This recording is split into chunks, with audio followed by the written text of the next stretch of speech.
నమస్కారం. సుమన్ టీవీకి స్వాగతం. ద్వాదశ రాశుల వారికి ఆగస్టు మాసంలో నవగ్రహాల సంచారం ఎలా ఉంది? వాటి వల్ల ఎటువంటి ఫలితాలు ఏర్పడనున్నాయి? నమస్కారం. సుమన్ టీవీకి స్వాగతం. ద్వాదశ రాశుల వారికి ఆగస్టు మాసంలో నవగ్రహాల సంచారం ఎలా ఉంది? వాటి వల్ల ఎటువంటి ఫలితాలు ఏర్పడనున్నాయి? దానికి ఎటువంటి పరిహారాలను పాటించుకోవాలి? ఈ విషయాన్ని తెలియజేసేందుకు మనతో పాటు ఉన్నారు ప్రముఖ జ్యోతిష్య శాస్త్ర పండితులు, జ్యోతిష్య రత్న, జ్యోతిష్య చక్ర వైభవ నిపుణ డాక్టర్ రాళ్లపల్లి రవికుమార్ గారు. గురుగారు నమస్కారం. నమస్కారం. గురుగారు, ఈ ఆగస్టు మాసంలో ద్వాదశ రాశులకి ఎలా ఉండబోతుందో తెలుసుకునే ముందు నవగ్రహాల సంచారం ఏ రకంగా ఉందో తెలియజేస్తారా? తప్పకుండా. శరదిందు సమాకారే పరబ్రహ్మ స్వరూపిణి వాసరాపీఠ నిలయ సరస్వతి నమోస్తుతే. అందరికీ నమస్కారం. ద్వాదశ రాశుల్లో అంటే ఈ నెల ఆగస్టు నెల ద్వాదశ రాశుల్లో నవగ్రహాలు ఎక్కడ ఉన్నాయో ఇప్పుడు తెలుసుకుందాం. ముందుగా సూర్యుడు వచ్చేసి మనకి స్వస్థానమైన సింహరాశిలో ఉంటారు. అలాగే బుధుడు కూడా సింహరాశిలో ఉన్నారు. అలాగే శుక్రుడు కూడా ఈ నెల అంతా కూడా మనకి సింహరాశిలో ఉంటారు. అలాగే కుజుడు వచ్చి మనకి వృషభ రాశిలో ఉంటారు. గురువు వచ్చేసి మనకి వృషభ రాశిలో ఉంటారు. అలాగే శని స్వస్థానమైన కుంభరాశిలో ఉంటారు. అలాగే రాహు వచ్చి మనకి మీన రాశిలో ఉంటారు. ఇక కేతు వచ్చేసి మనకి కన్యా రాశిలో ఉంటారు. ఇవి ఈ నవగ్రహాలు ద్వాదశ రాశుల్లో ఈ నెలలు కూడా ఈ స్థానాల్లో ఉంటారు. గురుగారు, మరి కుంభరాశి వారికి ఆగస్టు మాసంలో ఎలా ఉండబోతుంది? మరి వీళ్ళకి ఏలినాటి శని నడుస్తుంది కదా, సో ఏ రకంగా ఉండబోతుంది? గురువు ఏ స్థానంలో ఉన్నాడు? తప్పకుండా. కుంభరాశి అనగానే మనకి ధనిష్ట 3-4 పాదాలు, శతభిషం 1, 2, 3, 4 పాదాలు, పూర్వభద్ర 1, 2, 3 పాదాలు, ఈ నక్షత్రాల సమూహం మన కుంభరాశిలోకి వస్తుంది. ఇప్పుడు ప్రస్తుతం రాహు ద్వితీయ స్థానంలో ఉన్నాడు, అంత సరిగ్గా లేడు. అష్టమ స్థానంలో కేతు ఉన్నాడు, అది సరిగ్గా లేదు. ఏలినాటి శని ఆల్రెడీ నడుస్తోంది, అది సరిగ్గా లేరు. ఇంకా చతుర్థ స్థానంలో గురువు కూడా మిశ్రమంగా ఉన్నాడు. ఇదివరకు కూడా మనం చెప్పుకున్నాం, ద్వితీయ స్థానం అనేది కుటుంబ స్థానం, నేత్రస్థానం, వాక్స్థానం, ధనస్థానం అని. ఆ స్థానంలో రాహు ఉండడం చేత కుటుంబంలో కలహాలు, ఇబ్బందులు, మాట అనుకోవడం, భార్యాభర్తల మధ్యన అన్యోన్యత లోపించడం, ఇవన్నీ కూడా ఉంటూ ఉంటాయండి.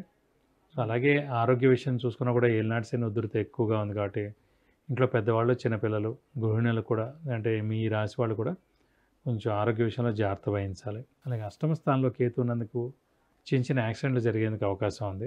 ఇంట్లోనే కింద పడవచ్చు, లేదంటే వెహికల్ మీద పడవచ్చు, లేదంటే మీ వెహికల్ని ఎవరైనా గుద్దేందుకు అవకాశాలు ఉన్నాయి. కాబట్టి వెహికల్ డ్రైవింగ్ చాలా జాగ్రత్తగా చేయాలి. అలాగే చతుర్థ స్థానంలో గురువు ఉన్నందుకు విద్యార్థులకు సువర్ణ అవకాశం. ఎందుకంటే చతుర్థ స్థానం అనేది విద్యాస్థానం, వాహన స్థానం, గృహస్థానం, తల్లి స్థానం కాబట్టి సో తల్లికి ఏం ఇబ్బంది ఉండదు, విద్య చాలా బాగుంటుంది, వాహనం ఉంటుంది, గృహం ఉంటుంది, ఇవన్నీ బాగానే ఉంటాయి. సో ఈ స్థానం మటుకు చాలా బాగుంది కాబట్టి విద్యార్థులకు పట్టిందల్లా బంగారం అని చెప్పుకోవచ్చు. వ్యాపారస్తులకు కూడా మిశ్రమం అని చెప్పుకోవాలి. ఎందుకంటే గురుబలం తక్కువగా ఉండడం చేత ఏలినాటి శని వలని, అలాగే రాహు కేతుల బలం బాగాలేకపోవడం వలని వ్యాపార నష్టం కలిగేందుకు అవకాశం ఎక్కువగా ఉంది. సో వ్యాపారంలో పెట్టుబడులు జాగ్రత్తగా పెట్టాలి, స్పెక్యులేషన్స్ వాళ్ళకి వెళ్ళకూడదు, మధ్యవర్తిత్వం వహించకూడదు, అలాగే షూరిటీస్ కూడా పెట్టకుండా ఉంటే చాలా మంచిది. వ్యాపారస్తులు ఎవరైతే ఉన్నారో వాళ్ళు ఎక్కువగా అప్పులు కూడా ఇవ్వకండి, ఇస్తే కనుక నష్టం చవి చూడాల్సి వస్తుంది. ఈ శ్రమకాలం ధనం వ్యర్థమయ్యేందుకు అవకాశం ఉంది, రావాల్సిన బాకీలు ఆలస్యం అవుతాయి. కాబట్టి ఇలా మిశ్రమంగానే ఉందని చెప్పుకోవాలండి కుంభరాశి గురించి. సో మరి సంతాన పరంగా వాళ్ళకి ఎలాగ ఉండే అవకాశం ఉంటుంది? ఆర్థికంగా ఎలా ప్లాన్ చేసుకోవాల్సి ఉంటుంది? సంతానం అనేది ఈ సంవత్సరం లేదని చెప్పుకోవాలి. ఎందుకంటే చతుర్థ స్థానంలోనే గురువు ఉన్నాడు. నెక్స్ట్ ఏడాది పంచమ స్థానంలోకి వస్తాడు కాబట్టి పంచమ స్థానం సంతాన స్థానం అయింది కాబట్టి సంతాన కారకుడైన గురువు పంచమ స్థానం సంతాన స్థానంలో ఉంటాడు కాబట్టి నెక్స్ట్ ఏడాది ఖచ్చితంగా సంతానం కలిగేందుకు అవకాశం ఉంది. ఈ ఏడాది మటుకు లేదు. సో మిస్క్యారేజ్ కూడా అయ్యేందుకు అవకాశం కూడా ఉంటుంది. కాబట్టి ఈ ఏడాది దాని జోలికి వెళ్లకుండా ఉండడం ఉత్తమం. ఎందుకంటే మిగతా గ్రహాల బలాలు కూడా లేవు కాబట్టి అంత అనుకూలించదని చెప్పు. గురుగారు, మరి విద్యార్థులకి ఎలా ఉండే అవకాశం ఉంది? ఒకవేళ ఎవరైనా బయట చదువులకు వెళ్ళాలి, విదేశాలకి అంటే సో వెళ్ళొచ్చా? ఆ ప్రయత్నం చేసుకోవచ్చు? విద్యార్థులకు సువర్ణ అవకాశం అంటే విద్యార్థులకి పరిపూర్ణంగా చాలా బాగుంది. ఎందుకంటే విద్యా స్థానంలోనే గురువు ఉన్నందుకు గురువు విద్యకు కారకుడు కాబట్టి, జ్ఞానానికి కారకుడు కాబట్టి ఖచ్చితంగా విద్య చాలా బాగా వస్తుంది. ఫారెన్ వెళ్ళి కూడా చదువుకోవచ్చు, మంచి యూనివర్సిటీలో వస్తుంది, ర్యాంక్ కూడా బాగా వస్తుంది. కాబట్టి విద్యార్థులకు పట్టిందల్లా బంగారం అని చెప్పుకోవచ్చు. ఇంకా వీళ్ళు ఎటువంటి పరిహారాన్ని పాటించుకుంటే బాగుంటుంది? వీరి మటుకు ద్వితీయ స్థానంలో రాహునందుకు అమ్మవారిని ఎక్కువగా పూజించాలి. ప్రతిరోజు అమ్మవారి అష్టోత్తరం చదువుకుంటే మంచిది. అలాగే వీలవుతే కనుక ప్రతి శుక్రవారం అమ్మవారి టెంపుల్కి వెళ్ళి 41 ప్రదక్షిణాలు అమ్మవారికి చేస్తే మంచిది. అలాగే మీ పేరు గోతనామాలతోటి అర్చన లేదంటే అభిషేకం అమ్మవారికి చేయించుకుంటే కూడా చాలా మంచిది.